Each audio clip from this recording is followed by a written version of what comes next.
good afternoon, and thank you all for coming. My name is Vicki Migoya, and I am the Public Affairs Officer for FBI Denver. We are here today to provide another update about the ongoing investigation into the incident earlier today on Pearl Street Mall in Boulder. First, you're going to hear from FBI Denver Special Agent in Charge, Mark McCulloch. His name is Mark, M-A-R-K, McCulloch, M-I-C-H-A-L-E-K. After that, you will hear from Boulder Police Chief Stephen Redfern. That is S-T-E-P-H-E-N. Redfern is R-E-D-F-E-A-R-N. After the two men speak, we will take a few questions at the end. Thank you. And now, Mr. McCulloch. The FBI shares in the sorrow of the Boulder community, especially to those who have family or friends injured in this tragedy. We have surged resources and personnel to the scene.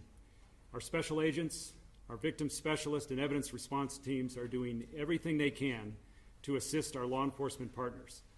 In the coming days, we will continue to support the victims and help uncover the events leading up to this terrible attack. Know that we stand with you, we grieve with you, and we are here to help for as long as it takes. We're early in the investigation, but some details have emerged. I'm able to confirm there are 6 victims, ages 67 to 88. All of them have been transported to local hospitals. This attack happened at a regularly scheduled weekly peaceful event. Witnesses are reporting that the subject used a makeshift flamethrower and threw an incendiary device into the crowd.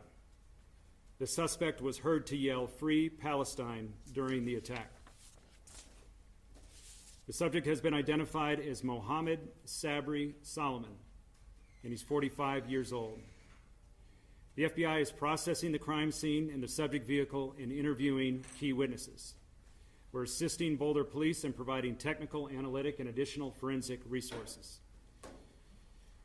As a result of these preliminary facts, it is clear that this is a targeted act of violence, and the FBI is investigating this as an act of terrorism. Sadly, attacks like this are becoming too common across the country. This is an example of how perpetrators of violence continue to threaten communities across our nation. It's our job, the FBI, the Boulder Police, and our law enforcement and community partners, to bring these criminals to justice and keep our communities safe. We're asking for the public's help as we continue to investigate this horrific act of violence. I'll direct anyone that has phone calls, that wants to make phone calls, to 1-800-CALL-FBI. And if you have digital evidence, whether that is video or social media posts or anything that can help the investigators, please send that to fbi.gov/BoulderAttack, BOULDERATTACK.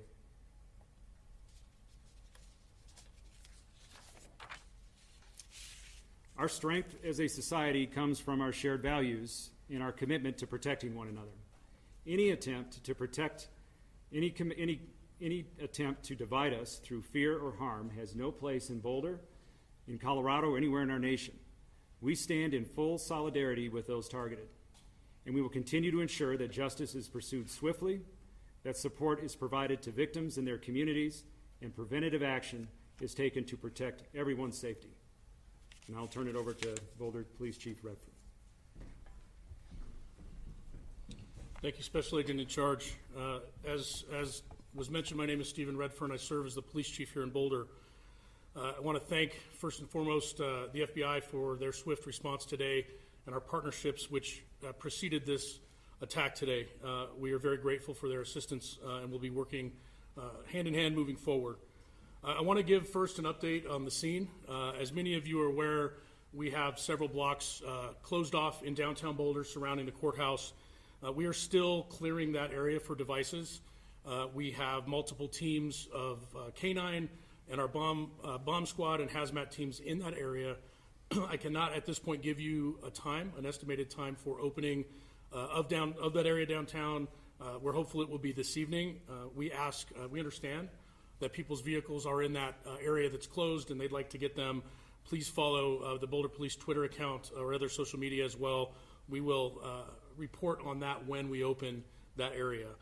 We want to be reasonably sure as best as we can before we open the area and let people go back there to businesses to get their vehicles, that it is as safe as possible. The courthouse, I will announce, the courthouse will be closed tomorrow. There is business in that courthouse through the Boulder County.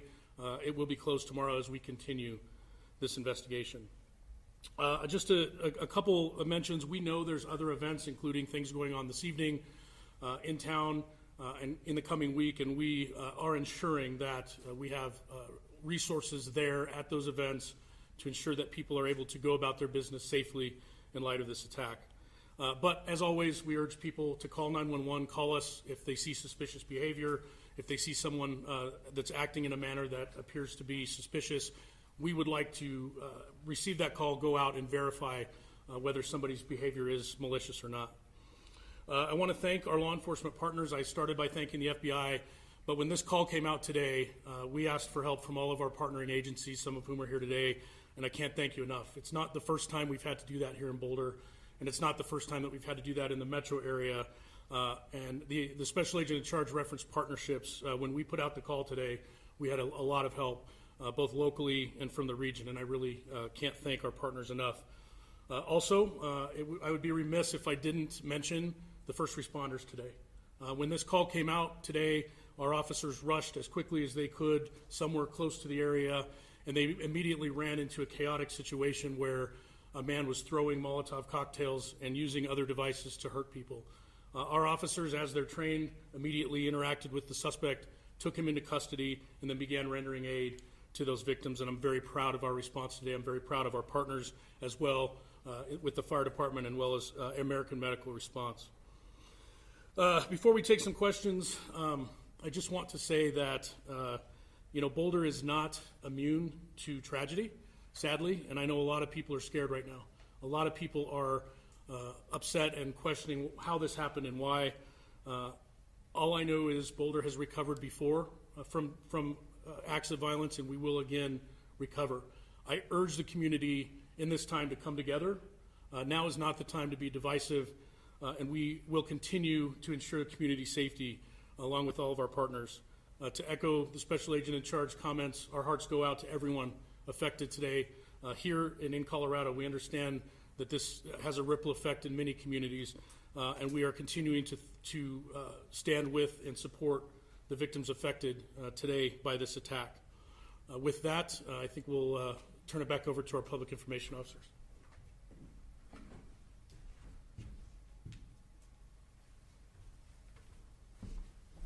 We've got time for a few questions. I'll call on some folks.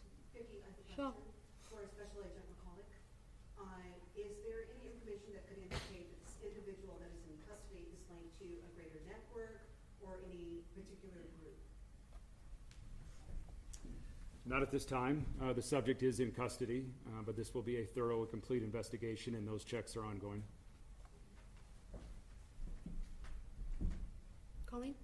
Could you please tell us the spelling of this suspect's name and what custody he's in? Is he going to face federal charges or state charges? What's next for him? Got it here.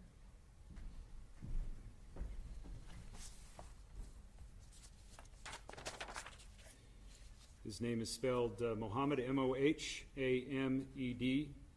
Sabry, Sabry, Solomon, Soliman. And we are early in the investigative process. Both teams are working side by side collaboratively, and we'll see where the investigation goes. Yeah, Kaylee. For the chief, any update on victims' conditions, how they're doing? Yes, and I'm not sure if we stated prior, but it's been reported to us that the victims' age ranged from about 67 to 88, I believe we mentioned. We know that 4 of those victims were taken to Boulder Community Hospital and remain there or have been released. I don't know the status of that.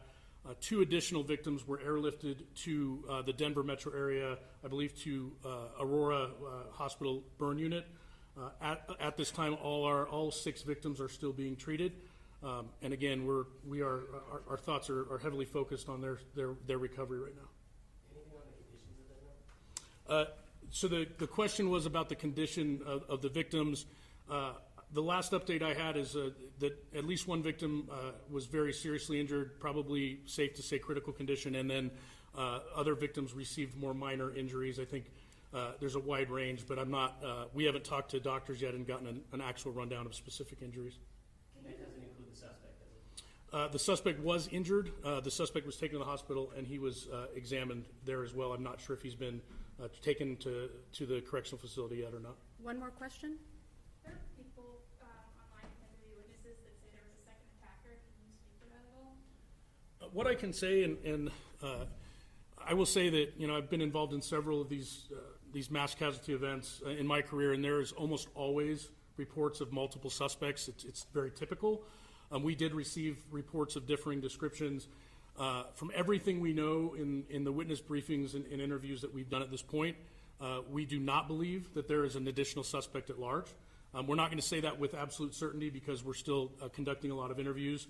But we believe that the initial report of 2 suspects, we have not been able to confirm that, and we're fairly confident we have the lone suspect in custody. All right, so we also had a question about the prosecution. Boulder District Attorney Michael Doherty is present and can elaborate a little bit on that. I'll turn the mic over to him at this time. Good evening. I'm Michael Doherty. I'm the District Attorney for Boulder County, and first I want to echo what the Chief and the Special Agent in charge said. Our hearts go out to the victims, their loved ones, and our community. I also want to recognize the community members who responded and tried to render aid in the moments after this horrific attack took place, as well as who helped law enforcement, which acted with great courage in apprehending the suspect who is now in custody. I will emphasize that we're in the very early stages here, but the response by federal, state, and local officials is underway, and I greatly appreciate the work of the Federal Bureau of Investigation. There are many agents. We have the Colorado State Patrol here, Boulder County Sheriff's Office, and of course, the Boulder Police Department. They are working hand in hand to ensure that we secure all the evidence, all the information, and all the witness statements we need to hold the attacker fully accountable. That is my promise, to hold the attacker fully accountable.